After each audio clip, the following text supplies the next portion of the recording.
Welcome to Strategy and Tragedy. If this is your first time, then welcome. I am so happy to have you here. Genuinely, I really do genuinely mean that. I'm aware that there are so many other podcasts out there. I think I read the other day there's like 4 million or something. So again, if this is your first time, thank you so much. I really hope you enjoy this interview. The whole purpose of the show, I get that it's got kind of a funny name, but it's very much the realities of what goes on behind the scenes in entrepreneurial journeys, the highs, the lows, the strategies and tragedies. If you are back, then thank you so much again for tuning in. All right, let's dive into it. So Giuseppe Baidoo is the founder of Gusto Snacks, a high calorie, low fibre, other way around, high fibre, low calorie, exactly, delicious. There's a funny Doris Day film where she does something like that. Anyway, I see. Not high calorie, low fibre, high fibre, low calorie, delicious apple crisp snack that is honestly the classic tale of bootstrapping a new business from the kitchen table and turning it into now a 1.2 million valuation brand that is now stocked in the likes of Selfridges, WHSmiths. Of course, this journey was not straightforward. So Giuseppe, it is amazing to have you here. Welcome to the show. Thank you for having me. Thank you for being here. Now, there's so much that I'm excited to get stuck into. We've got your athletic background, so we're going to touch on the connections between being an athlete and an entrepreneur. Gusto Snacks is not your first business. Yeah. So we've got lessons in serial entrepreneurship.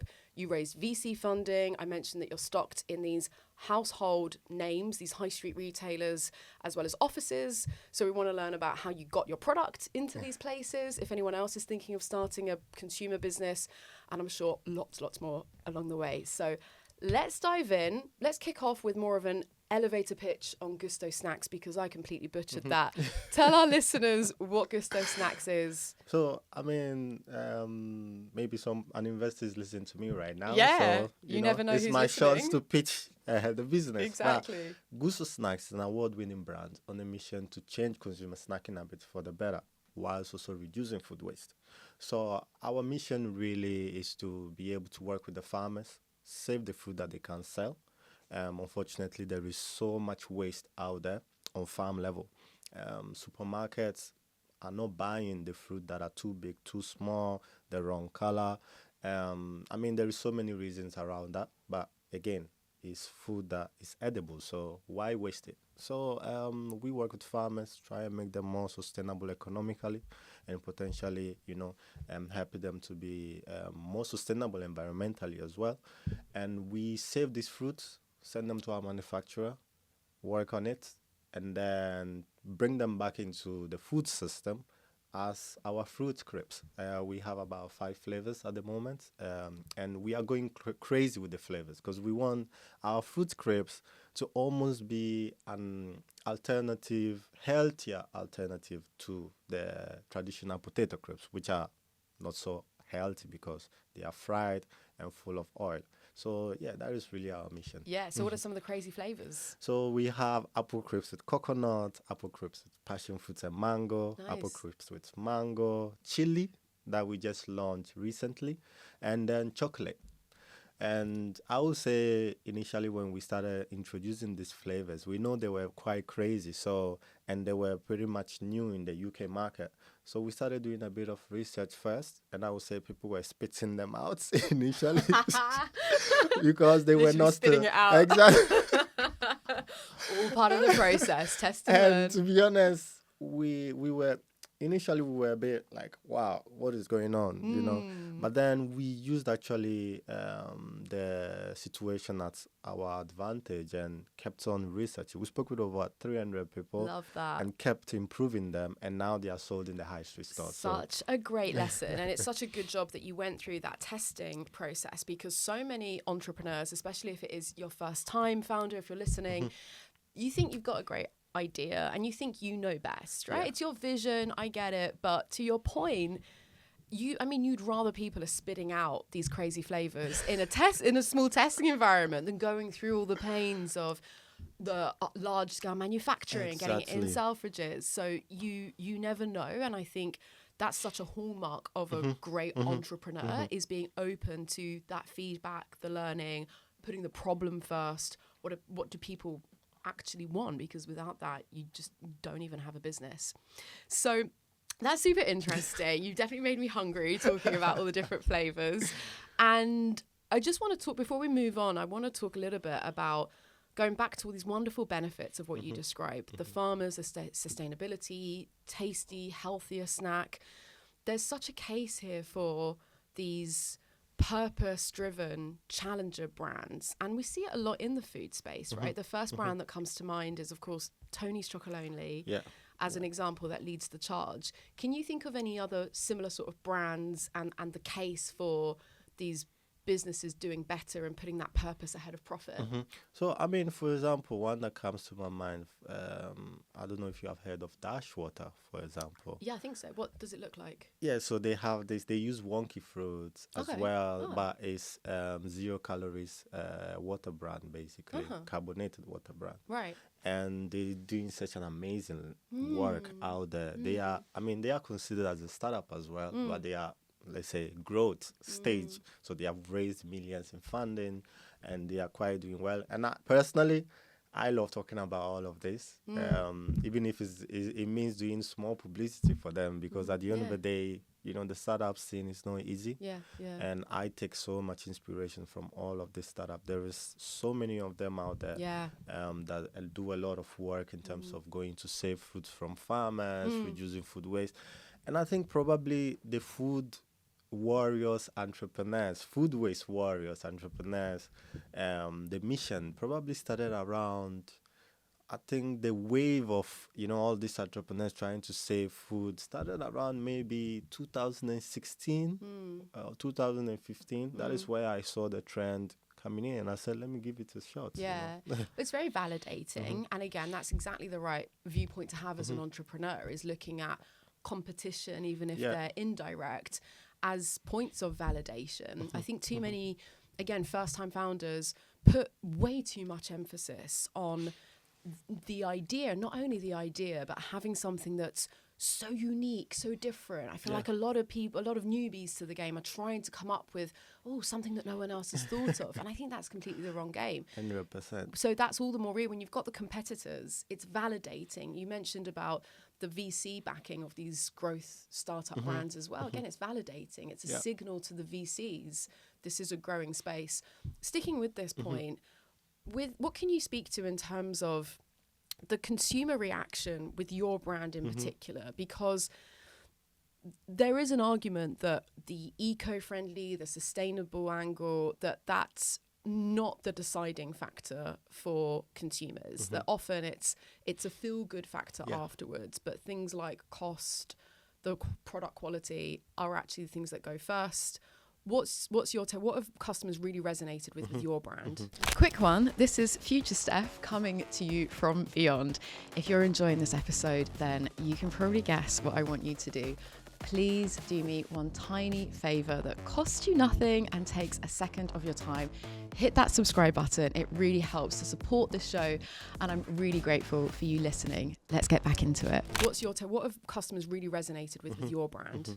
That's an amazing point. Like, you just spot on with this question. I've been around Giuseppe. Spot on with this question. I mean, you know, when I was pitching the pitch initially, what I said, I said, an award-winning brand on a mission to change consumer snacking habit. And then I added, whilst reducing food waste. So the food waste is of second nature. Because I used to pitch initially with Gusto Snacks, you know, work with farmers to save their fruits. And then I wouldn't even mention about solving the issue of customers not snacking, you know, the right way or eating unhealthy snacks. And as I was going, I realized that, okay, it's not working. I realized that when we are talking with customers as well, they want to know what they are eating first. They want to know if the snack tastes, you know, nice, tastes delicious. They want to know a little bit how about much it is. Exactly, how much is it? How a very much great are you point. Retailing? So at the moment, it depends on the markets and also, you know, where it's stocked really. But I would say our recommended retail price is £1.25, which is still on the high end. Wow. Yeah. And they're small. They Unfortunately, are you don't have 20 any- grams bag. Yeah. Okay, that's not bad. That's not bad because Wow. these days, to be honest, crepes cost around the same thing. Yeah. I mean, apart from the big companies Yeah. that do sell them at a very cheap. 20p meal Exactly, deal. because It's a they have different scaled market. up so Yeah, much. Exactly. But when it comes to small brands like us, is on the £1, Yeah.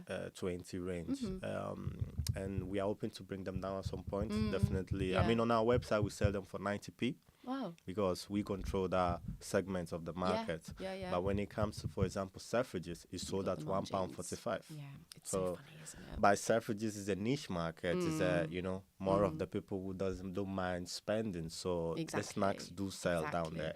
I'm sure I don't need to say this to you. I'm sure you know, but just on this topic, I guess more for the listeners is the bottle of water analogy. That's I bang on about this all the time, like especially from a marketing, like branding background. This is a masterclass. The whole bottled water industry is a masterclass in marketing and branding. Indeed. Literally one of our world's like most naturally occurring abundant resources. Like basically free, especially if you're in the UK and it comes out the tap, right? Like how we've taken this abundant natural resource and how it's literally packaged up and metaphorically packaged up. And again, the location. And you've got this great, I mean, there's this really well edited, Instagram reel I saw a while ago as well, which was around the water on a supermarket shelf in an airport on the in Selfridges. So selling at different prices. Exactly. And the funny thing is that you go, if you are able to discover who is behind these brands, some of them are manufacturing from the same sites. Exactly, of course, same with fashion. From the same source. Yeah, exactly. But then the prices keep changing as you go on, and it's crazy. In Selfridges, I've seen bottles of water that are costing close to £5. I'm like, what? Honestly, I did a whole piece on this around with what was it? I think there's something around like 7 to 8 times difference in the price between the cheapest and the most expensive, like an 800% or something. Wow. Yeah, and it was like a Dasani, or no, like a Nestle Pure Water at one end, and then like Voss, which I think you might be referring to it like Selfridges, like Voss at the other end. So I think this is for entrepreneurs, business people. This is just our points here are around positioning, you got the 4 Ps of marketing, like position, like where it is. But then for consumers as well, because we are also consumers, it's just being, I'm not sure everyone's aware of this anyway, but I always say, like, if I'm in a rush and if I am and it's like, okay, well, no other choice, I am thirsty or whatever, then you're aware of it. If you've got that time to shop around and buy bulk or whatever, just be informed, just be aware of this. Anyway, back to you. So we were talking about consumer choices. So if you had to order, I guess, price, product, as in so the price point, the product quality, and then the sustainability angle, maybe any other factors you want to bring into that, how would you order the importance that your consumers are giving your brand as far as you're currently aware? I would say product quality first. Okay, more than price? Yeah, product Is that quality because you've first. been able to position the brand? Because of if the product is good, consumers are willing to pay for it. But then again, it also comes. It's also, I mean, the idea of how are you going to commercialize it and promote it in a way that the customer will buy. Will buy into it. Hence the brand positioning. Exactly. But I would say, get your products right. Let it taste good, because the consumer is not going to say no if they like it. And then pricing. And then I would say sustainability, because that is another value to it. If your product is sustainable, but customers are spitting it. And then on top of that, you think because it's sustainable, you can price it at a premium price, and it's not tasting good. Trust me, you're not going to sell. Yeah, absolutely. Great lesson there. And you remind me of another interview. It's like a different episode if you feel like queuing up this one afterwards. I did a really good interview with Daniel Hegarty, who is the founder of Habito, completely different industry. It's a prop tech scale up. Anyone in London a few years ago might remember seeing like the crazy ads. Uncommon, who I think is the best creative studio in the world, they did that campaign. He's now gone on to found a fintech startup. Anyway, he was talking about the pressures from a founder perspective of being sustainable, eco-friendly, like doing the right thing, all this. And he was just, again, completely not in the food industry, but you remind me, he was talking about going through the B Corp process, which is like a perfect example, and how it's so strenuous, and quite rightly, because they've got their standards to uphold. But it takes a lot of resource, both in terms of women, manpower, the cost, the time, everything that goes into it. That if that, just using that as an example, if that takes you out of the business and you're not doing that great, you haven't built yourself up into a position to have the impact that you're working on anyway. So I think the lesson there, what I'm trying to say is the don't let it distract you. Like, get to a point. It's not an and or, it's obviously very nuanced, but try and get to a point, even on an individual level, whether it's a business or a person, that you can have the impact. But if you let that be the cost of it, that your business is distracted or not doing as well, or possibly 100%. even not even surviving, you're not going to have any impact at all. 100%. And it's good that you touched on B Corp. I would say we are not certified as a B Corp company yet, and I'm proudly to say I don't even care. Very controversial. Exactly. The reason why I'm saying that is because I'm not sure yet if customers understand really what is the meaning of B Corp, or if it's more for maybe a buyer that may say, okay, we love this, it is in line with our sustainable mission, our ethical credential or whatever. But the customer, I've not heard any customer that have told me, you are not a B Corp company, I'll not buy your products. And this is not to throw a shade to the B Corp company. Maybe one day we will apply. Why not? It's an accreditation that makes sense. And again, it's more for industrial standard than anything else. A buyer may say, yes, I'll take a B Corp company than someone who is not a B Corp company. But then the customer really don't care. And also, I think what the customer really care is, if, again, your product is great, if you are doing good to the environment, is a bonus. It's not the factor. That's the thing. Exactly.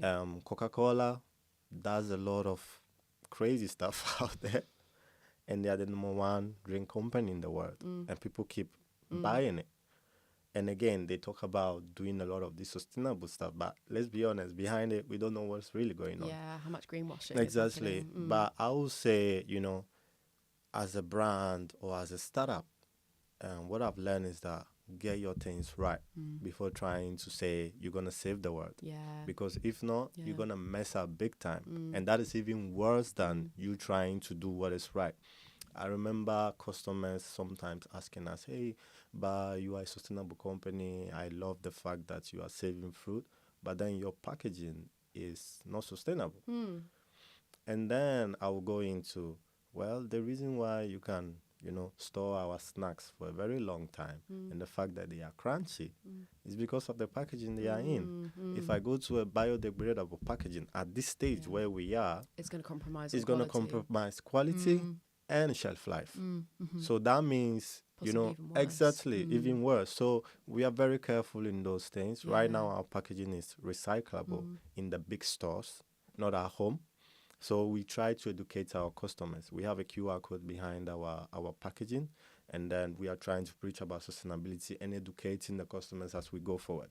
And then once we get to the stage whereby we have enough funds and the rate of sales is quicker than where we are at the moment, it makes sense to go to a biodegradable packaging, because even if our shelf life is 3 months or 2 months, we are selling the snacks at a rate that it makes sense to switch. They're flying fast enough. It's tough because also some of the companies are really enforcing brands to change packaging, especially in the food services segments of the market.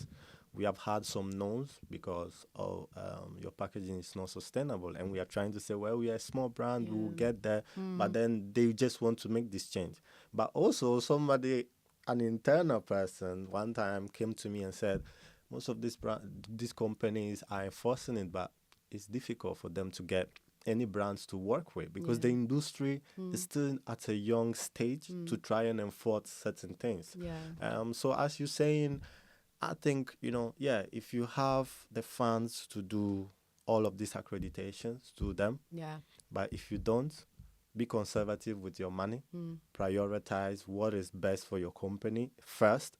Get things right. And I'll say it again, get things right. And then you can focus on, I want to, conquer the world, and I want to reduce this, reduce that. And so, yeah. So thoughtful, Giuseppe. I love that you're not just knee-jerking and, succumbing to the pressure of, B Corp. You're actually giving it some thought. It sounds so sensible. You describe it so eloquently. And it's just, again, it's so sensible and grounded in the realities of step by step by step. This is what we need to do. These are the priorities. There's a fantastic little quote that I think perfectly sums up startup life, which is startups don't die, they drown. And you have a never-ending to-do list, right? It's like that list gets longer and longer. You're never going to get to the end of it. So those priorities matter even more so. And in this context, being clear on your priorities, and as you just said there, literally just product, price, the sustainability, that comes afterwards. This is where we talk a lot about, the missions and the values and everything else. It's not for that airy-fairy brand comms piece. It's also, in this instance, in the earlier days, it's to help guide that decision-making. And to your point, we're not going to save the world in a day. We have to map out a sensible plan when we're there. And to your point, when we've got the products flying off our shelves and it makes sense, then we can look at it. I mean, we when we were when we were trying to save fruits from going to waste, we had so many difficulties in trying to save fruit on the farm level. And you may think you are trying to do something good and it's not working. No, it's still not easy. And we at some point said, what is the easiest way for us to do this? And we said, okay, instead of trying to save every sort of fruit and have different variety, let's just stick to one type of fruit. Apples is the most wasted, one of the most wasted fruits out there. Oh, because fun fact. Exactly, apples are so popular. Oh, wow. And especially in this country as well, I guess, exactly. Right? And then we trying to find the right manufacturer, and then it was tough. So we said, okay, if we can't find the manufacturer in the UK, let's go to the EU. At that time, Brexit was not still really going on. We decided to go to the EU in Poland, which is the biggest producer of apples in the EU. And we thought, okay, let's start from here, but let's find a manufacturer that can get that, our products off the ground. And we were able to find a manufacturer that had over 30 years experience in the industry. They had farmers they are working with. Easy to communicate with the farmers through our manufacturer, because the farmers, to be honest, they don't have time to waste. They've got their job to get on with. Exactly. So just appearing to a farm and telling them, give me this, is not going to happen. It's not, that makes so sense. we found a manufacturer, and from there, they have been able to work with us. And because they also care so much about sustainability, they are doing so much about, how to reduce waste and things like that. And they showed us the type of fruits they can save for us, the amounts that they can save for now. For now, all our products contain wonky fruit, but it's 15% for now, not 100% wonky fruit, because it's tough to have throughout all the season fruit that is going to waste. So we decided to say, okay, let's start with 15%, and then as we're growing, we will have a team that is dedicated to go on the farm level and make sure that we get a consistent amount. So these are also the things that we are very transparent with when we are speaking with the shops and with our customers as well, as, hey, we are trying our best to do sustainable stuff. I love that. But it's not, you can't just claim you are completely saving the whole farm from level. Day one. It's not, it's not realistic. That makes sense. And I think what you put out is, I think it's really important to demonstrate the awareness. We're aware of it. We know it's on the roadmap. We'd love to get there. Help us along the way, either as a consumer or an investor, to get to that point where we can do some of those things. So what was the implication of the Poland manufacturer post-Brexit? So a good thing is that we did the right decision to go and produce in the EU, because the brands that are sending their snacks or product from the UK to the EU is a complete mess. Like, you even go out of business just by shipping one pallet. Yeah. For each pallet you ship, you're going to losing pay money. about 900 or 1,000 pounds Insane. for someone to come and check and make sure. Wow. We are in the EU, we don't pay all of that. So we have our manufacturer there, and we can trade everywhere we want in the EU. And on top of that, also, we can we have a distributor in Germany. So that one also gives us the opportunity to be able to trade around. When it comes to shipping to the UK, our products are rated 0 VAT. So we don't pay on that. It comes straight. It's just customs documents, and that's it, really. Not to take away from that achievement, but you were lucky with that. Was a stroke of luck, because it could have been the other way around, right? Yes. Because I've had similar conversations where it has been the other way around with entrepreneurs and with Brexit and the implications of all of that. So I'm happy for you. But I guess in terms of those lessons, could you have had the foresight, pre-Brexit, to do that? Was it purely a stroke of luck, or is there anything else you can take from that? For us, we wanted to start in the UK because it's at home. We live here, so we wanted to have our manufacturer close by. But the thing is that the UK is just not ready with manufacturing. So it wasn't even really a choice for you then? Yeah, to be honest, we had no idea of what we were doing. Yeah, of course. We were just running around and trying to find, to produce our snacks. Yeah. And we spoke to farmers, we spoke to different companies, and some of them were like, we actually met a company that was a competitor. But they were not able to do what they wanted to work with us, but then we're not able to get to the level we wanted the product to get to. So we tested some of their products. We said, nah, actually, we spit their product. And we said, look, this doesn't work. But they were so good enough to say, hey, there is a company in Europe that you can go to. Wow. Check them out. And then it took us, we couldn't even find them immediately. It took us about 1 year or two to be able to locate them. Yeah, in Poland. That's crazy. And then we traveled there, and then we were able to get. So I would say it was pure luck. Okay, all right, pure luck. But if we do want to try and extrapolate some lessons from that, what I'm definitely taking away is I guess kind of the power of networking, putting yourself out there, having the conversations. 100%. And I would say a good thing was us not being scared to ask the manufacturer, do you know anybody don't ask, else? Don't get. Love exactly. That. Love that. A closed mouth doesn't get fed. Quite literally here. So we were like, do you know anybody? You can do this for us. Who do you know out there that can do it? Ask for it. And the other thing here, which is I reacted so strongly to you saying it, even took you a year or two to get this manufacturer, because we think, well, in today's day and age, we've got the internet at our fingertips.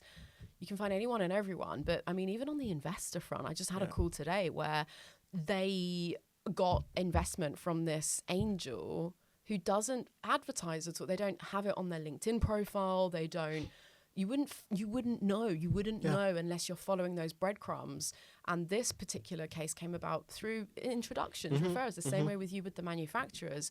So I think there is all of this. I think the other sort of lesson that we're sharing here with our listeners is there is still an underworld. There's still an underworld, whether it's investors, manufacturers, partners, the farmers, whoever, that aren't, humble bragging on LinkedIn every day. Yeah, they are not. Indeed, they are not. They have their business going on. They just love being quiet. Yeah. Because they have their customers. Yeah, they're cracking on with it. They really don't mind about just shouting about, hey, we are here, come and work with us. Yeah. And it's very true. The power of networking, is so powerful, because if we didn't ask, or if we didn't go and meet these guys, you'd never know. We would have never knew that, and we just found the perfect manufacturer that we could work with, for a very long time. And also, obviously, you want to always diversify your manufacturing, because if these guys mess up, then how are we dealing? We just have one. Yeah, too many. But at the same time, they are huge enough to be able to control their supply chain. Good, amazing. All right, let's move on, because we've got so much to crack on with. I mentioned before that you have an athletic background.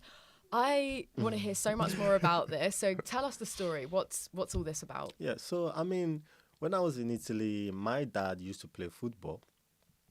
And I don't know at which level, but he really loved football. And he was the one who used to take me and my little sisters to go and run um, during especially Saturdays, because in Italy, Saturday, you don't go to school. Mm-hmm. So we used to go and run around, and he used to challenge me a lot. Nice. Oh, you have done just 2 rounds. It was a massive park.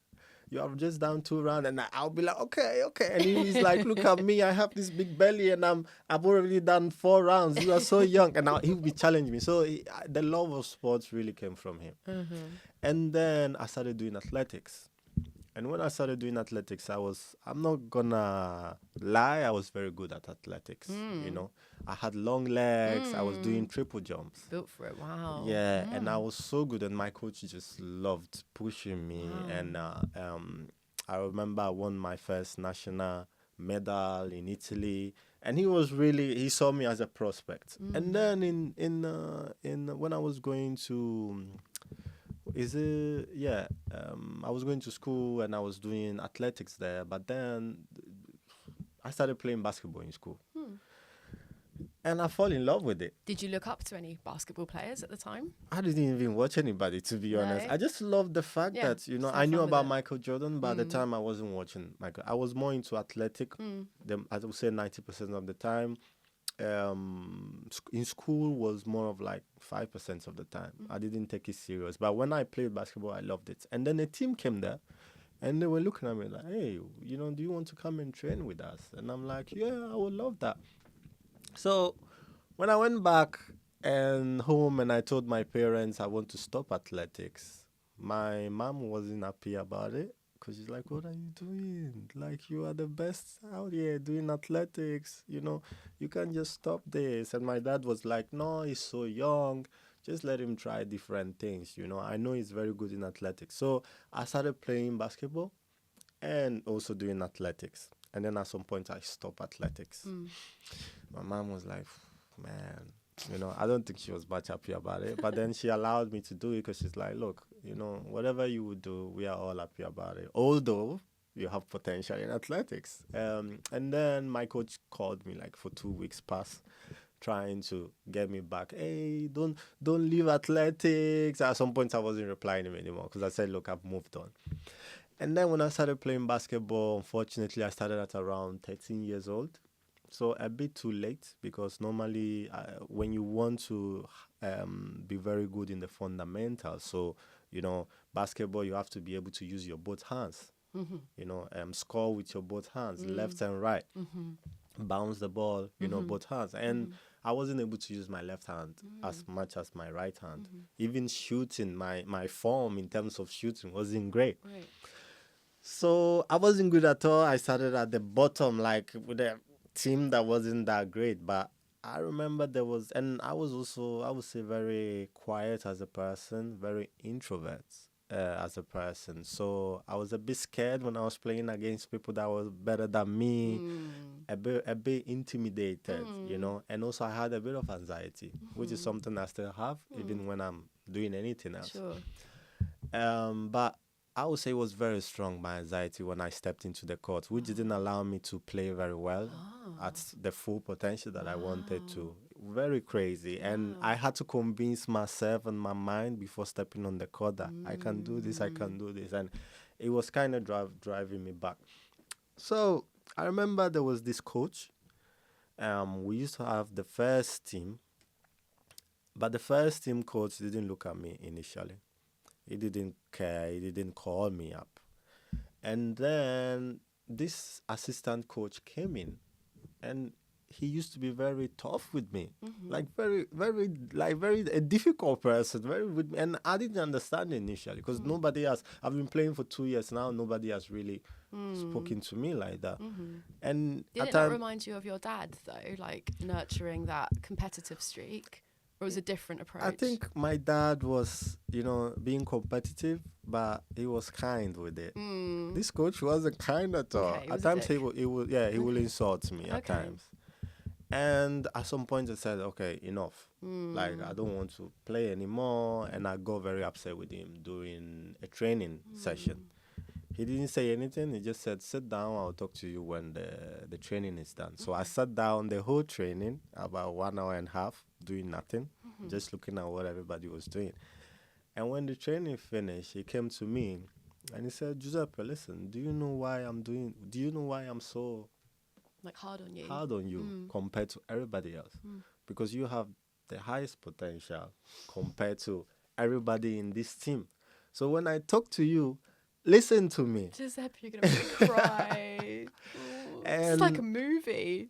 Like, and at that time I was like, wow, like, I even felt bad for myself for being so upset with him. And it's like, you have to listen to me. I know where you can get to. Like, there is so much potential in you. These guys here, I don't even say anything to them when they do mistakes. Because you, trust me, you'll be, and he told me, Tough love. I don't know where you're going to get in terms of heights because I don't know the future, but I know you can get really high with this. So listen to me and stop being stubborn. Oh, how old are you now? You still 18? At that time, I was around 14 years old. 14? 14 at that time. So yeah, you're a kid. I was very young. Obviously. Yeah, I was Yeah, very of young. course, And right. again, he saw that I was very quiet. I was very, introvert. So he just wanted to get that lion out of me. Like, hey, you have the skills. I can see them. Be strong, Yeah. And that changed my complete mentality there. I would say I went home that I was like, wow, I'm just going to be a superstar, I started watching basketball, films, basketball this, basketball that. Yeah. And one thing that I love about him is that he was telling me, listen, after every training, during your days off, I want you to go out there and train yourself. Send me videos of you training yourself alone, Don't stay home doing nothing and resting. Wow, I love that he wanted proof of it as well. Yeah, it's like I want you to train, go hard, go alone. Even if there is nobody, don't be shy and train. So I think that sort of mentality really sparked something in me. Like I was like, I'm gonna I'm gonna get it. After training, he would just get everybody to leave, and we would train on things that I didn't do well during the training. We'll spend an extra 30 minutes. He will be very... And still, I wasn't getting a call from the first team. And for some reason, he became the main coach because the other coach retired. And then he said, Giuseppe, come on, I want to call you up in the first team. And I'm like, probably that is the universe just getting things in place for me because it was crazy, And then, but I would say the way I started training, it changed the way I was playing, like completely. And during one summer, I went to play in a league. It was more of an exhibition league for other basketball teams to come and look at us. And people were so amazed. They were like, wow, like, what did you do to yourself? This is not the Giuseppe we know, And during the summer, I have built up my muscles. Wow. I was jumping twice as much. I was so confident. Wow. And I think I posted I Wow. posted a picture of me holding a cup on LinkedIn. And that was the moment people realized that, okay, this guy is a big deal. And I started getting calls from different teams and things like that. Wow. And I would say the sort of mentality that this coach built me, like that he built and, injected in me is the same mentality I have now as an entrepreneur. Perfect. Well, perfect segue because, of course, we're going to connect your athletic past to being an entrepreneur now. Just before we do, something that I've been thinking about while I'm listening to that amazing story is I'm obsessed with the concept of talent, effort, luck as the 3 core ingredients to success. And Daniel Kahneman, he's the author of Thinking Fast and Slow. I think he got like a Nobel Prize. Anyway, he did all this research into like unpacking the ingredients for success. And it's those 3 pillars: talent, effort, luck. And this is where the stories in sports perfectly exemplify this. And you hit each of those 3 in your story. You naturally have some sort of talent. Yes. That's been recognized and nurtured by this cruel to be kind coach that you had. the effort clearly speaks for itself with your days off and training. And then the luck piece is both your assistant coach taking over the retiring coach. Yeah. It was out of your control. That was an element that was like played into Exactly. your favor. And then the other thing is luck is categorized as things that are outside of our control. And what was outside of your control was the genetics. So even going all the way back to the beginning of the story, the fact that you naturally have long legs, you're very tall. Exactly. But it's identifying the games that we can play to win and operating within like our zone of genius, the strengths and everything to set us up for success to then make us even luckier. Indeed. So it's that kind of fortuitous circle, if you like. All right, so you said that the mindset that's instilled within you, you've carried through to being an entrepreneur. Tell me a bit more about that and anything else that your athletic past has helped you become a better entrepreneur now. Yeah, so I mean, I would say, first of all, the idea of me training outside by myself is something that I really, I really cherish, because that was one thing that I didn't even know I could do that. It's almost like people may think, oh, but this is something probably everybody does, but you training yourself while other people are sleeping, it's a different mindset, because automatically you may think, oh, it's my rest day, let me just go and rest. I mean, transitioning that towards the entrepreneur side is me, going off my way to research. If I don't understand something, what can I do to get to that, sort of like... How can I figure it out? Exactly. How can I figure it out? And those qualities are so important when you're an entrepreneur. At night, at times I don't sleep. I'll sit down there and get the work done. Like, I really want to get this thing out of the way. And at times it's difficult, but because you are so resilient, you are pushing yourself for it, you want to achieve something. For some reason, it just, everything gets aligned and it just happened. Not for some reason, because you're forcing it to happen. You're forcing it, and it does work. On this note, what I naturally then have to ask you about is the slippery slope with hustle culture and leading to burnout. So how do you get that balance? Because I know you also take care of yourself. And I know that you, as obviously the founder of a healthy snack brand, you appreciate the importance of health, obviously. Exactly. So how do you reconcile those two? How do you reconcile that athletic, almost like more masculine, I'm going to go and get it, I'm going to figure out, I'm going to stay up, I don't care, that versus we're still humans, we do still need rest days. Yeah. I think I learned it in the hard way, because at some point I kind of, and again, probably we'll have time to speak about when I came from Italy to the UK, but at some point, once I jumped into the entrepreneur world and I stopped playing basketball, I kind of let myself go. I was just into trying to grow a company, and I wasn't sleeping enough. I was just not even eating properly. At times, I would spend the whole day not eating because I'm in front of the computer trying to, I'll be eating snacks, unhealthy snacks, not good so snacks.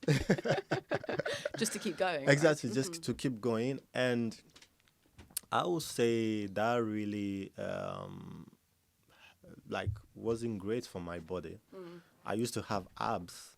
And I didn't say this, I even used to do modeling in Italy. Oh. And I started having my stomach, I started having some belly, fat belly. Not that, hey, nobody shaming, but again, from where I came from and, the journey I had, I had a very strong physique, and that kind of hits me hard. What I would just say on, sorry, and it's not body share or anything, but what I would just say on that is for anyone else who didn't have a six pack, what I would just say is like very often there aren't as obvious signs of like stress. There's these internal things, and I do wonder if we had more of a physical manifestation, it would be just more of an obvious, it would help us. So I kind of, I understand what you're saying, where that's a weird thing for you, and it's a very physical, obvious thing to make you be like, wait, hang on, I never used to have this belly fat. Sorry, carry on. and so true. And I would say, you have to train your mind, your body and soul to be able to run a company as well, running a company is a sport. Yeah. You are consuming so much energy. Like even thinking, you are consuming calories. Like, you just burning out. And if you don't take care of yourself, at some point your body will give you a signal, and maybe that may be even too late. Exactly. Yeah, probably So is. I was just looking at myself, and I realized that I was also being depressed because I was looking at myself like, man, what is going on? I don't look good. And that also affected my way of thinking because I'm like, okay, if something is not going well with business, I kind of One thing affects exactly another. associate it with myself not looking good. I'm not looking good. My business is not going well, and all of these things. And then at some point I said, okay, enough is enough. I need to get back to training. Yeah. And I started going back to the gym and trying to get myself back to Okay, great. So fitness. I was going to ask you about this. So how you take care of yourself now. So how many times do you go to the gym on average over a week now? So over a week, I try to go at least 4 days or 5 days a week. Okay, cool. I'm trying to work out as much as possible. And do you have is it first thing in the morning? How do you make sure that it happens? Great question. So obviously I'm so busy, Exactly. but I love going very early in the morning. Yeah. I would say around 3 o'clock or even earlier, because there is nobody around. What? I love just being there 3 at the gym. a.m.? Yeah, alone at the gym. Giuseppe, Working out. This is still hustle. This is not even the 5 a.m. I'm trying to talk about balance and soft, and you're here telling me you're going to the gym at 3 a.m. It just helps me sleep so much, because as soon as I come back, So, okay, what time do you go to sleep? So, and I don't do this every time. Okay. Yeah. But at times, I try to go to bed at least at 10 or 11, often So in the how night. I'm trying to do quick. So, but you don't need much sleep. But what I do is that if I can go to the gym very early, like around 6 or 7, then I will tend to maybe sleep a bit during the evening, around 8 to 10.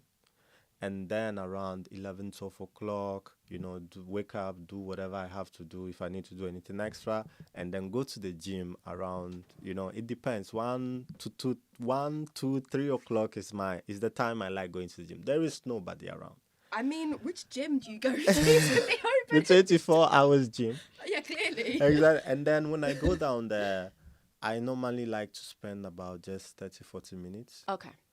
Because I don't want to stay too much. And what do you do? I will do a particular Cardio, thing. weights? So cardio, always, at least I spend about 10 minutes on it, and then I'll go to do weight. Okay. I finish and come back again to do a bit of cardio. I just love cardio. Giuseppe, your schedule. I mean, if it works for you, then amazing. Yeah. But wait, so let me recap. So what? So there's a lot of waking up and sleeping. Yeah.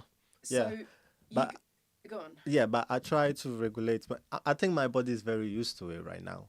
But every time I try to at least have enough sleep.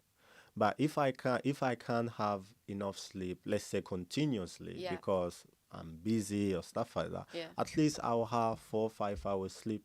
Wake up, do whatever I have to do, go to the gym, come back, and finish it off with maybe 3 extra hours of sleep. And that works for you? For me, it works. Okay. It works. Well, I mean, there is all the, like in here, we do have the second sleep. And fun fact, you gave me the Apple fun facts. I'm going to be telling everyone about the new Apple facts that I've learned.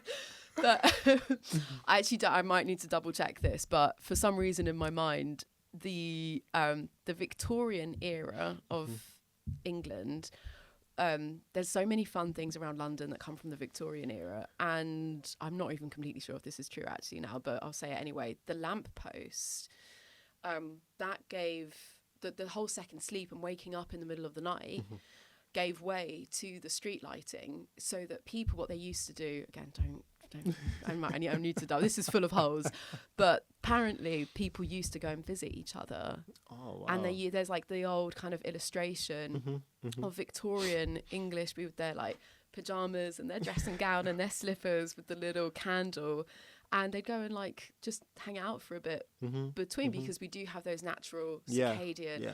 So as much as, it's kind of like toxic positivity almost with like how much we should be sleeping, getting enough rest. But if that works for you, you get a decent, let's say 5, 6.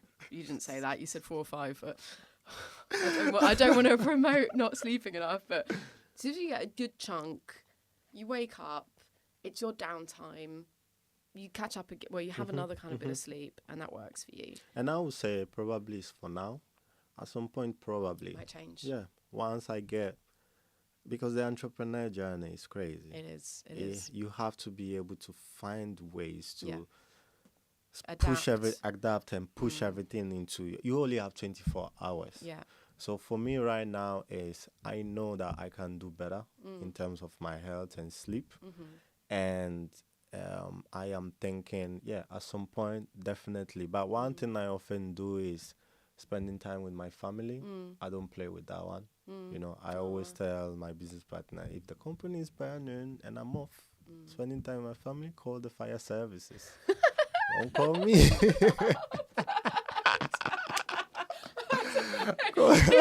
I'm not the one with the water to come and off the fire. Call the fire service. I'm busy. Exactly. Spending time with my partner. Brigade's number. Exactly. I'm So, gonna use you know, I tend to just spend time like that, and I love that. I love that. I think for me, you know, it's part of That's being nice. nurturing your mind and your body, switching off and spending Centered. time with family Love and that. eating well as well. Love that. Love that. Love that. It's so important to be clear on those priorities, those non-negotiables. We've talked about only having 24 hours in the day, but not only is it about the time management, but I think more importantly, it's about the energy management. And if if spending time with family re-energizes you, then you can get so much more out of an hour than just constantly kind of slugging away. Yes. Giuseppe, we've got so much more to cover. Oh my God, the time is absolutely flying. So I absolutely love this. I'm fascinated by your schedule. I'd love to be a fly on the wall and see you like wake up, go to bed, gym at 3 a.m. and all the rest of it. So let's move on. I mentioned before that Gusto Snacks is not your first rodeo. Yeah. Tell us in a bit of a nutshell your first business. What was that? What happened? And crucially, what were the lessons learned that you're taking over to Gusto now from your previous venture? Yeah, so I mean, everything started in when I was studying in college. I would say college, university, and I had a project whereby I studied product design. So, but I was so good in presenting that I could sell anything to you. I could sell stones to people, you know, because of my presentation. I just loved graphic and presenting, and it looked so real. So my final year of presentation of the project I was doing was about reducing food waste. And I thought about, okay, what if I save the fruits and do drinks? So I called it ooze drinks. So the idea, the oozing of the fruit, oozing the goodness out of the fruit that is wonky. That's why I called it ooze drinks. And someone walked in during my final year presentation, and they looked at, you know, all the other presenters. They're like, "Hey, who did this?" And the teacher said, "It's this guy." And he was an entrepreneur, tech entrepreneur. And he said, have you ever thought of starting a business? I said, no, I don't even know what is that. I'm just looking for a job, to be honest. Yeah. And he said, look, we have an accelerator program in Bakken and Dagenham, a tech space, but you have drinks. I'm still happy to get you to learn how to set up a business, and we see how it goes. So he took me under his wings, really taught me how to set up a business. He had no idea how to run a drink business, but he taught me the fundamentals of, you know, how to start, really. And then from there, I had other two business partners who were in my class. And they actually joined me in this journey. For some reason, my other colleague knew this person and used to also come to the space where all of this entrepreneur thing was going on. And we decided to join, join strengths to try and get this, you know, going off the ground. But I would say we were very, very naive. We didn't know what we were doing. We didn't even know how to, you know, structure a company properly. Didn't have a great podcast to listen to. We had no idea about what we were doing. We just said, let's get this going. Yeah. And I think one thing that is very important when you're having co-founders is sit down and understand who is who is doing what, and who is the boss. Who is leading, because you always need a leader, you know, in a company. That wasn't there. we're all equal, to be honest, and there's nothing wrong with that. But when it comes to, you know, leading, when it comes to having some sort of like structure, you have to have someone who dictates things. And that wasn't there. So because we didn't know who was who, at some point when it started getting sour, I will say this, I wasn't happy with how things were moving forward, how people were working, because I was the one who was just on fire, maybe because the idea was mine. Yeah. So I was just the one who was, you know, I used to go to uni, I would not go and pitch, and I'll get into trouble in university. But they wouldn't do that.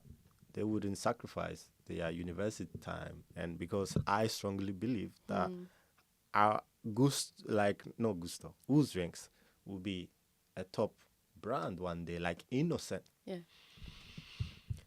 I was so I would say locked in into getting the business off the ground, and so I wasn't happy about that. And I would say if I was to go back, probably I wouldn't have made certain decisions, but I kicked them out from the business. Even if I couldn't do that, I kicked them out. Then it started being a crazy situation whereby, you know, lawyers started getting involved, but nobody had money to go to court, to be honest. It was more of like email exchanges. Oh yeah, my love, I've said it. There was nothing going on. We were just being upset with each other. Yeah. And unfortunately, I would say what is painful for me is the fact that I lost some friends. These guys were friends first before being business partners. Yeah. And we still don't really speak. Yeah. I think I tried meeting one of them, I kind of met him in school, but the other person is not. She still hasn't spoken with me properly. Sometimes I'll send a happy birthday online on Instagram because I still kind of care, you know. Yeah. And I would love one day to probably sit down and say, hey, this is what I thought. But I would say, being naive and not knowing what to do probably led me to take certain decisions. Yeah. But again, I would say this: if we stop being business partners, that doesn't mean that your entrepreneur journey is done. Any one of them, because this is what somebody told me. They told me any one of them could have still set up another business and push themselves like you. So it does prove that you were the one that was just on a mission to get things done.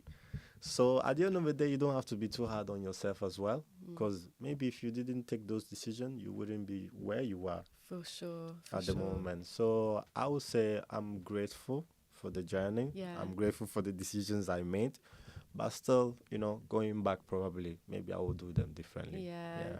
Giuseppe, you're so full of wisdom. And as painful, like I know, like co-founder breakups, it's like relationship breakups. And especially if you've got friendship, like it is so painful.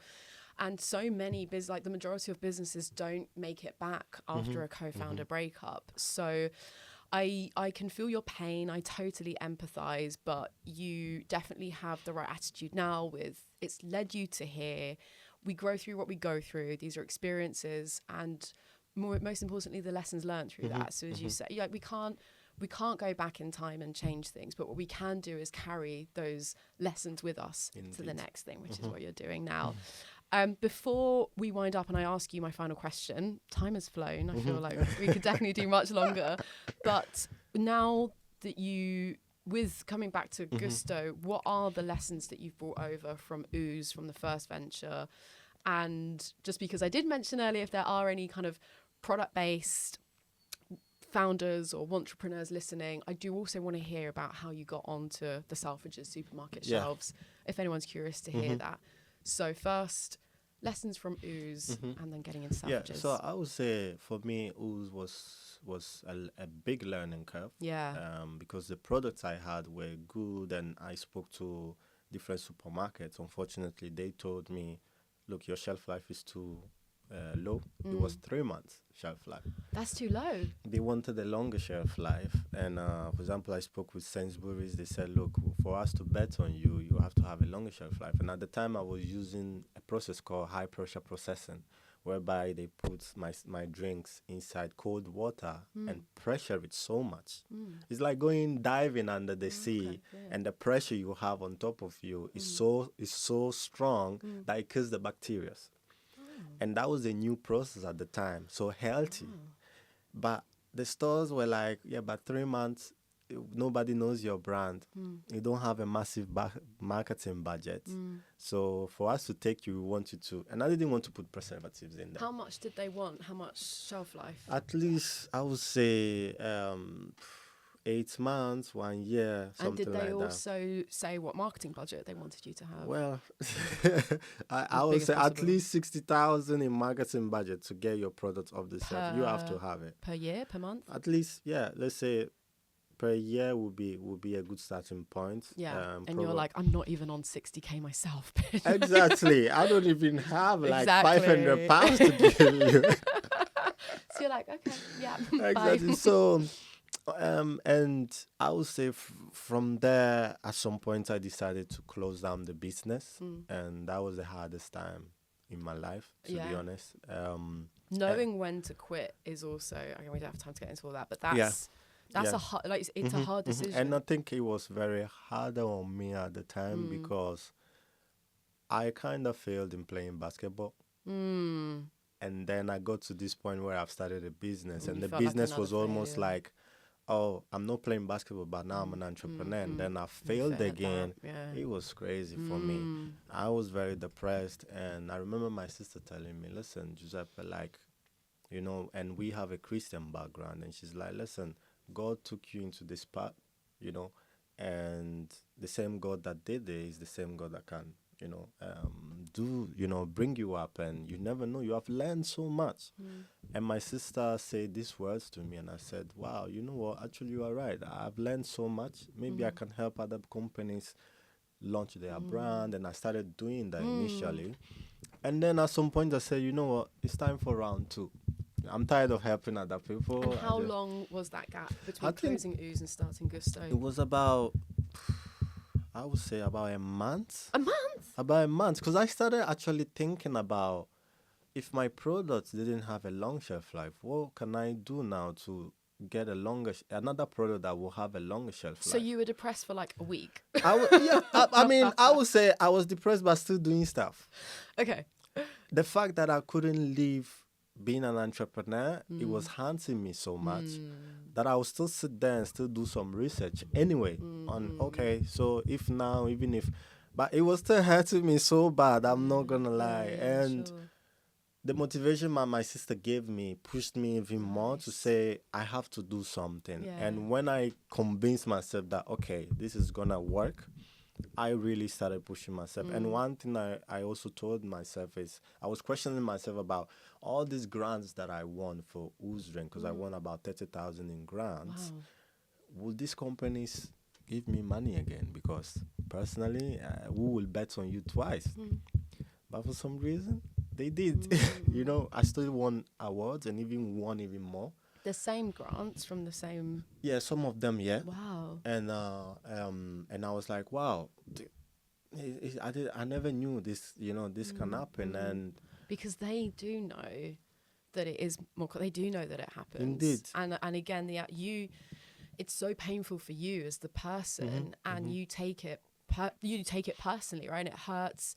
But the outside, your sister, these grant givers, investors, the rest of it, it's like they know that there are things outside of your control, that these things happen, and just the fact that you're willing to go back at it again is like, exactly. And that, and 100% that shows that they invest in people. Yeah, exactly. They don't invest in companies. Not in the early stages. Early stages is so risky. They know it's not gonna work. Yeah. But the fact that they saw me again, You've you're got like, what it okay, takes. this guy. And this time, round 2, I'm more experienced. Yeah, exactly. I failed before. I know where I'm going. And also going back to my business partners, I also made the situation actually made me think about, hey, Giuseppe, look, these things happen, but maybe check yourself as well. What are the things that you were not doing well? What are the things that you need now to succeed as an entrepreneur?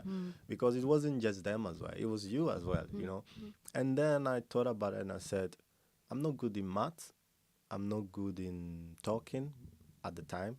You know, now it seems like I talk a lot, but to be honest, I wasn't good in pitching. So I said, I need someone who will be very talkative, who will be... So funny enough, me and my business partner, we used to call Claudio, we used to go to college together. At some point, we got lost because he started going to uni, I started going to another uni, and we used to work in the Tesco warehouse, doing picking and night shifts. So we used to work in the night and in the day going to study. And we used to meet each other in the corridor and he's just sleeping. I'm just sitting. We're like, man, this life is crazy. We're like, yeah. So he was somebody that is also Ghanaian Italian. Oh, what a coincidence. Exactly. Wow. So we had so much in common. Bond. Yeah. And when he came to me and said, Giuseppe, I want to learn from you. I saw online that you have this drink business. You're doing so well of yourself. My girlfriend left me and I'm so depressed and I want to find something to do to just disconnect from this situation. I'm like, well, Claudio, listen, I closed down my company. He's like, what? I'm like, so he said, man, so I thought you were doing very well. I said, Claudio, listen, the entrepreneur world is crazy. Yeah. I closed my company and now I'm restarting another one. And he said, oh, that's good. I would love to learn. Can you take me under your wings and teach me how you're doing this thing?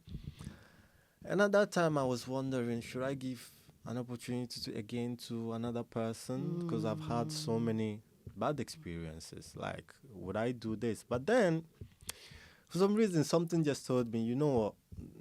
Give yourself the chance to trust people. You know, you never know who you are talking to. And Claudio was also the perfect person because he was doing sales.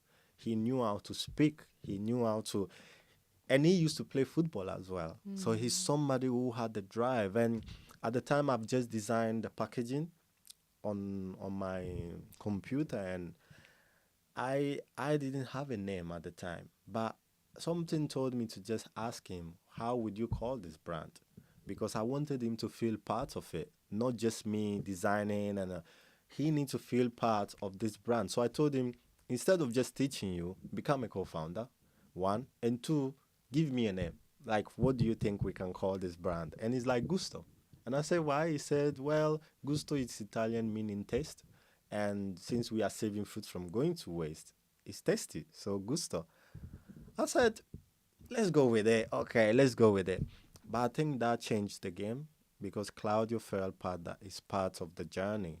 We are equal. Like, everything is going to work out. So he just took the brand like he was just the main person that came up with the idea. Like Claudio was just Gusto. Embodied it. Embodied the brand. Yeah. And I loved it. And I allowed him to grow. I allowed him to, to make his mistakes.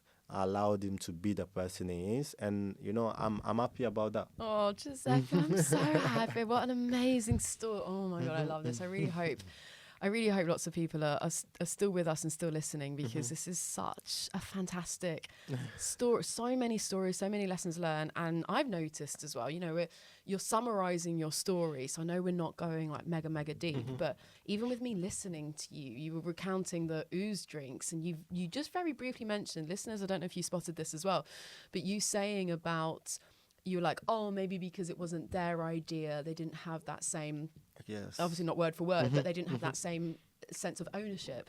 And here, this is already something you're doing differently. Exactly. You're giving Claudia ownership, like you've christened our baby, you've named it.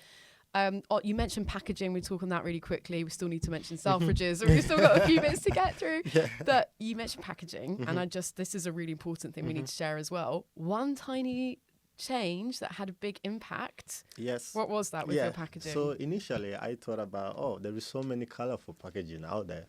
I would like to make my black. And because doing it black, the wonky fruits shapes that we had on the packaging would be colorful, so they would stand out. So we would be different on the shelf. That is what I thought. But it backfired because some customers didn't really know what they were buying. On top of that, we have written wonky apple crepes, but without image of the crepes. It was just completely black with all these colorful shapes. And people were just asking, like, they don't know what is it, and people were not picking it. And so at some point we're like, you know what, let's just make a change. And I decided to redesign the packaging because obviously Claudio too was the salesperson. So he would go get feedback and he's like, guys, this is not working. We have to make a change. I said, okay, let's do it. And then this time I designed it in a way that it shows very well the snacks on top of the product, on top of the packaging, a much more contrast colors, and more fun, really. And that changed the game. Really, we had a lot of different buyers approaching us. We launched in Google, Bloomberg, BlackRock, and 50 offices across the UK. And that wasn't happening with the black packaging. Yeah. And also, customers were more easier to understand. Oh, this is Apple Crisps. Why? They already know what they were coming to snack. So I think that change, pivoting from the black packaging, was a great thing to do. Definitely. Two things I'm picking up from that. One is, again, another fantastic hallmark that you demonstrate as an entrepreneur, which is that flexibility, being open to adapting, learning. And then secondly, with the initial idea, it kind of sounds like we're kind of too much in our own heads with these things. And I don't think we need to overcomplicate, right? And I think I understand your thought process of like wanting to be different, go against what's already out there, but it's you're making it difficult for yourself. 100%. Right? And so it's like there's another lesson there to entrepreneurs, which is like, what can you make easy for yourself? You've said multiple times, entrepreneurship is already so tough. Don't make it tougher than it needs to be. What can you do to make life easier? We'll try and put up like a visual of the before and after of the packaging, because I saw that on a LinkedIn post. I was like, wow, that's amazing. Selfridges, how did you get into Selfridges? Yeah, so with Selfridges, we actually approached them, I think 2020. Okay, so 4 years ago. Yeah. Well, 5 when this comes out. Or maybe 2021. But yeah, around that time, just after the pandemic. And they didn't want to take our products initially. When you say approach them, so I'm going to get very like, what did you pick up the phone? Did you email? So what I would say is, to get into the supermarket, you have to speak with buyers. You can't just send an email to, Selfridges, this is Giuseppe. Mr. Selfridge. Mr. Selfridges. Hello, Mr. Selfridge. Hello, I'm Giuseppe. This is my beautiful product, and nobody will come back to you. Yeah. Spoiler Each alert. section of a store has a buyer, and I'm talking about the big supermarket because they have multiple sections.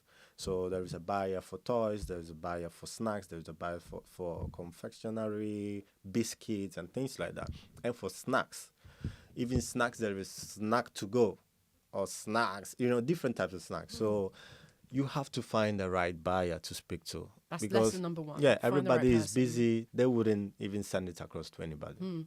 That's number one. And two, you have to approach them with a pitch. Imagine there is thousands of brands sending their pitch every single day, and you think you're just going to email them and they're going to come back to you. No, it's a consistent work. Every week, Claudio, my business partner who deals with sales, will send emails. Keep it automated so it doesn't even have to think about it continuously, and then they will just come back, hey, so this is the right time. At times it's not the right time because for a brand, your brand to go on the shelf, they have to take another brand out. So at times, if a brand is doing very well, so you're always hoping someone is not doing well. That's the reality of things.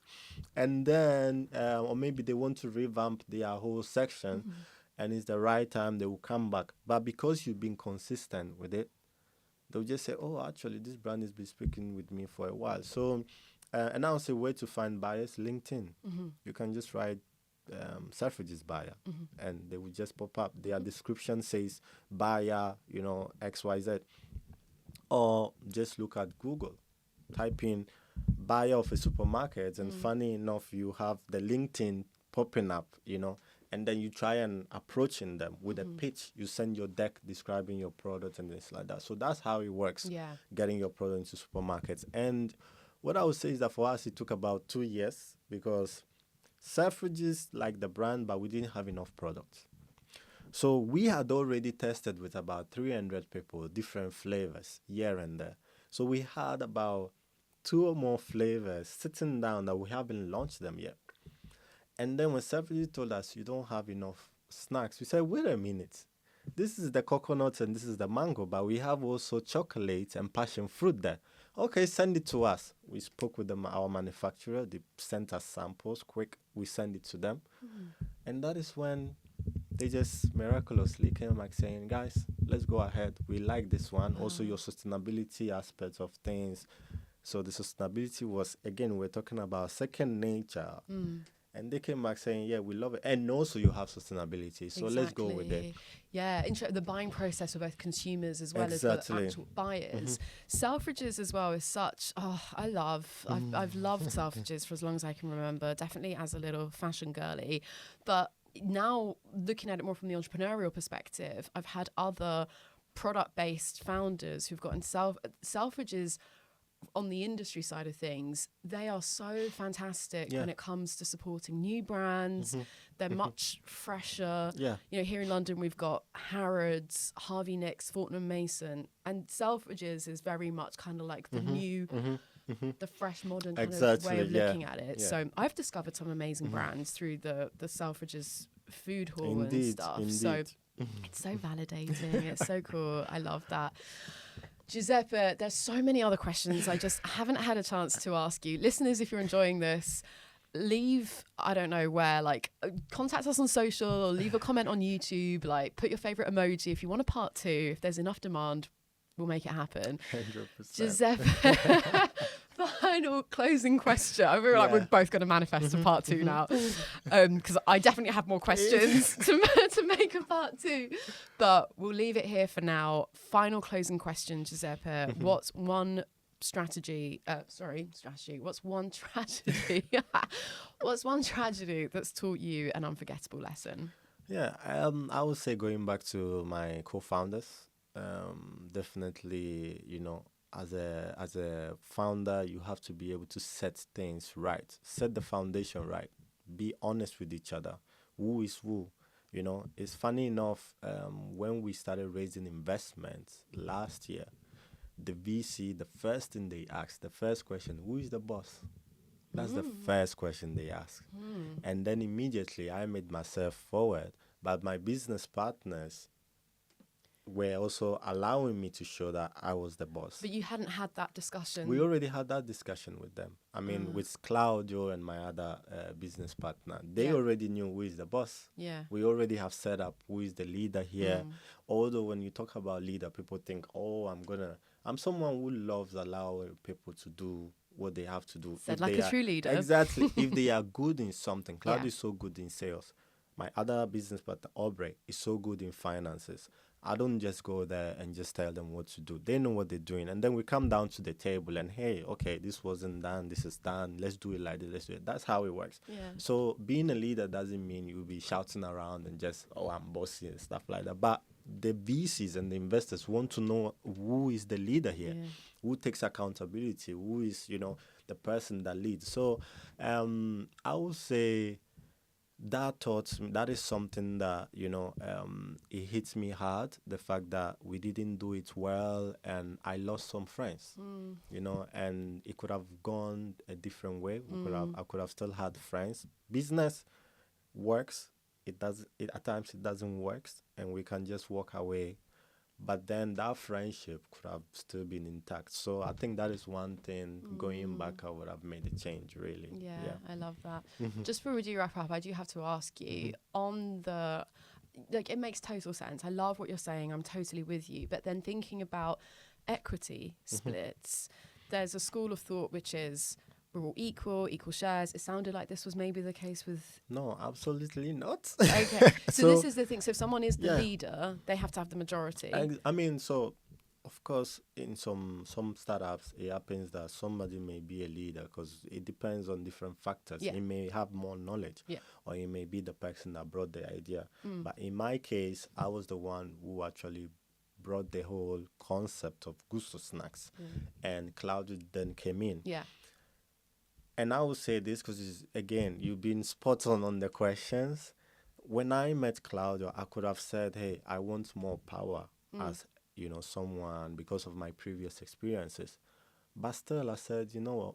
I want to give him enough equity for him to really feel part of the company. Exactly. Have enough skin in the game. Exactly. So I had around more than half of the company. He had around 40%. And that made us close to being equal, but I was still the one with majority shares. Yeah. Which, I mean, worked out very well because he felt so much, he's so grateful for it. Yeah. And he felt, and he didn't know anything at that time. So imagine how he felt like, wow, so you're going to give me almost half of the company. Yeah. When I don't really know anything. When he was just looking for an internship. But he paid off. Yeah, he paid off because Claudio really just learned so much and he was just running with it. So it's good to bet on people. We need Claudio next time as well. Because this is the thing. This is where I'm always, bringing it back down to earth, to reality. There is this discussion around, we need to be like equally invested as co-founders. This is our baby, to use that analogy. We're both the parents, we've both birthed this project, and it can be a source of conflict if there is a mismatch there. And I've heard even like the 1%, even if it's like one founder's got 51% and the other's 49, it's still, if you don't get it right, for the person who's got the 49, it can play on their minds and be like, well, I'm still not the major shareholder here. But and then there is that other argument of, to your point, there needs to be a clear leader. There needs to be someone who is taking charge, setting that direction. To your point, not barking orders, but as long, it just sounds like you've managed to get it right. I think it's the expectations. And I would say when it comes, equity is a different story. But when it comes to salary, I've split 50-50. Yeah. Because that is something that we both putting in effort, putting in a lot of work. Equity, I saw it as, hey, this is something that we're going to get in the future. And that is paying myself for the fact that I brought in the idea. But for now, we both putting in a lot of work. Yeah. We're going to pay ourselves the same amount of money. That is how we agreed. And that's a good thing. Well, I really appreciate you being so open and transparent about that, because I just want to kind of, connect the, there's, the co-founder breakup and like the lessons learnt from that. But then it's like, okay, so then like when we get down to the paperwork and who's got what and how that actually translates to the equity split, the salaries and everything. So sounds like you've got it spot on, Giuseppe. Thank you so much for coming on Strategy and Tragedy. Thank you for having me. I loved it. I loved it too. Honestly, you are the perfect guest.